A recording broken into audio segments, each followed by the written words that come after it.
बहादुरगढ़ के सेक्टर 9 में दर्दनाक हादसा हो गया।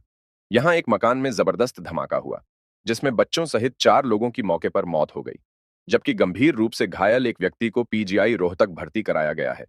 ब्लास्ट की वजह अभी सामने नहीं आ पाई है। जांच के बाद ही अधिकारी ब्लास्ट की पुष्टि करेंगे। शनिवार की देर शाम को यह हादसा हुआ। कुछ ही मिनट में 2 धमाके हुए। धमाकों की आवाज सुनकर आसपास रहने वाले लोग भी सहम गए। लोग तुरंत बाहर निकले तो देखा कि एक मकान में आग लगी हुई थी। लोग जैसे तैसे इस बंद मकान में घुसे और बचाव कार्य शुरू किया। सूचना पाकर दमकल विभाग और पुलिस भी मौके पर पहुंची। मौके पर घायल मिले एक व्यक्ति को अस्पताल भेजा गया। वहीं अंदर कमरे में 2 बच्चों सहित 4 लोगों के शव थे, जिन्हें सरकारी अस्पताल ले जाया गया। हादसा हरिपाल के परिवार के साथ हुई है। दिल्ली का निवासी हरिपाल करीब 7 महीने पहले इस मकान में किराए पर रहने आया था।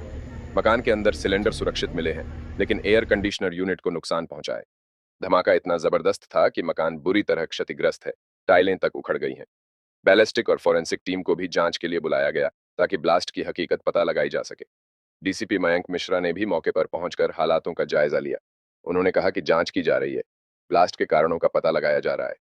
अभी ये हादसा हुए लगभग 1.5 घंटे हुए हैं और घर के अंदर एक ब्लास्ट हुआ है और ब्लास्ट बेडरूम के अंदर हुआ है। ये सिलेंडर ब्लास्ट नहीं है। तो बेडरूम के अंदर जो ब्लास्ट हुआ है उससे पूरे घर में ब्लास्ट इम्पैक्ट है और 4 लोगों की ऑन द स्पॉट डेथ हुई है और एक जो व्यक्ति है वो क्रिटिकल हालत में हॉस्पिटल में है, पीजीआई में है। अभी उसका इलाज चल रहा है और ये फैमिली मेम्बर्स थे जो चारों, और 2 बच्चे हैं इसमें और उनके शायद माता पिता हैं। जो अभी पूरी फैमिली ट्री हम इस्टेब्लिश नहीं कर पाए हैं और ब्लास्ट का रीज़न अभी हमारी फॉरेंसिक टीम अंदर में पता लगा रही है कि एग्जैक्ट रीज़न क्या है। कुछ जो है सर्कमस्टांसेस जो है अभी एग्जामिनेशन चल रहा है और आगे भी हम अभी यहीं पे फर्दर प्रोसीडिंग्स करेंगे। तो जैसा इसके बारे में अपडेट होगा वो एक अलग से हम इस पर डिटेल में बता पाएंगे। सर प्राइमा फेसी जैसे सिलेंडर फटने की बात सामने आ रही है।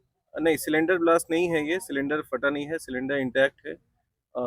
जो एसी का यूनिट है वो काफ़ी डैमेज्ड है, बट हम अभी इसको ये भी नहीं कह सकते कि कम्प्लीटली ये एसी के अंदर से ब्लास्ट है। तो इसमें हम जो ब्लास्ट एनालिसिस एक्सपर्ट डिवीजन है उनको अभी बुलाएंगे और उनके फर्दर इनपुट से और एफएसएल टीम के इनपुट से एक बार हम टोटल सिनेरियो डिलिब्रेट करके ये आइडेंटिफाई करेंगे कि ये क्या है। बट जैसा सिचुएशन बताया गया है लोकल्स द्वारा कि घर अंदर से बंद था और मेन गेट भी अंदर से बंद था, तो as of now prima facie हम कुछ ऐसे रूल आउट नहीं कर सकते। बट किसी की एक्सटर्नल इंजरी, क्योंकि यहाँ पे जो मौके पे इसकी फेंसिंग भी है वो भी बार्ब फेंसिंग है, तो हम एग्जामिन कर रहे हैं कि किस तरह से अगर एंट्री होती है किसी की तो कैसे हो सकती है, या ये प्योरली कोइंसिडेंटल था। सर नाम पता चले कि कौन कौन है? हाँ, कहाँ नाम के पता रहने चला वाले है इनका। इनका नाम जो है हरिपाल सिंह है और ये दिल्ली के रहने वाले हैं और इनकी ही फैमिली है। ये प्राइमरली जो इन्फॉर्मेशन आई है वो बिजनेस करते थे और अंदर में काफ़ी ज़्यादा इम्पैक्ट है ब्लास्ट का। तो इसीलिए अभी हमें टीम को थोड़ा टाइम लगेगा इस चीज़ को असेस करने में कि कॉज ऑफ डेथ वगैरह क्या है। फिलहाल हम बॉडी को पोस्टमार्टम के लिए ले जाएंगे ताकि अगर इस पर और कोई इंजरी हो या और कोई साइंस हो तो उसको हम पता लगा सकें। सर मकान इनका अपना था किराए का?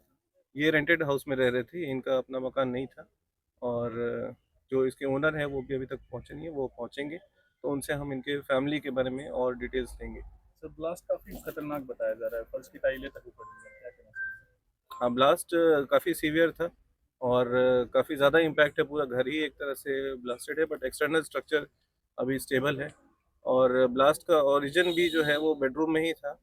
तो इसमें काफ़ी टेक्निकल ब्रेनस्टॉर्मिंग हम करेंगे जिसमें कि हम पता लगाएंगे कि एक्चुअल ओरिजिन स्पॉट कहाँ था और किस डायरेक्शन में ब्लास्ट ट्रैवल किया है और किस वजह से ये ट्रिगर हुआ है। फोरेंसिक टीम आई सर? हाँ, फॉरेंसिक टीम मौके पे है और हम एक्सपर्ट जो बैलिस्टिक है और जो ब्लास्ट एनालिसिस एक्सप्लोजन एनालिसिस की टीम है उनको भी बुला रहे हैं। Thank you. प्रशांत। प्रशांत कैसे क्या हुआ, क्या जी मैं सो रहा था और मेरे को एक बार कांच की फट आवाज आई कि भाई हमारे घर का कांच तो नहीं टूट गया। हम एकदम से बाहर आए कि कौन सा कांच टूटा है घर का, बट फिर हमने सामने देखा कि आग लग रखी है बिल्कुल। तो फिर हमने देखा कि फिर मैंने पूछा कि कोई रहता तो नहीं है। फिर हम सारे के सारे भागे और फायर ब्रिगेड को कॉल की। उन्होंने कहा जी आ रहे हैं जी। जब हम बाहर सारे के सारे आए, तिरुपति जो जो जिनका तिरुपति का मार्ट है वो भी यहाँ पे खड़े थे और फिर सब देख रहे थे कि भाई कैसे अंदर घुसा जाए, क्योंकि गेट बंद था, मेन गेट। फिर ये फेंसिंग थी, लोहे की फेंसिंग थी और फिर एक इंसान लोहे की फेंसिंग थोड़ी सी पुश करके और वो गया अंदर। फिर इतने में हथौड़ा लेके भागा कि भाई हथौड़े से ताला तोड़ दिया जाए, बट वो ताला टूटा नहीं। तो फिर सबने मिलके दरवाजा तोड़ा और फिर हम अंदर गए। अंदर जाने के बाद पता चला जी कि धुआं ही धुआं है हर जगह। फिर कांच तोड़े और दरवाजा जैसे खोला, थोड़ी सी दूर में सरदार जी थे। सरदार जी जड़े हुए थे और सरदार जी को बाहर लाया गया। उनके हाथ जड़े हुए थे और वो अनकॉन्शियस थे। अब पता नहीं जी उनका क्या हाल, कैसे क्या। हाँ, उनको पीसीआर लेके गई।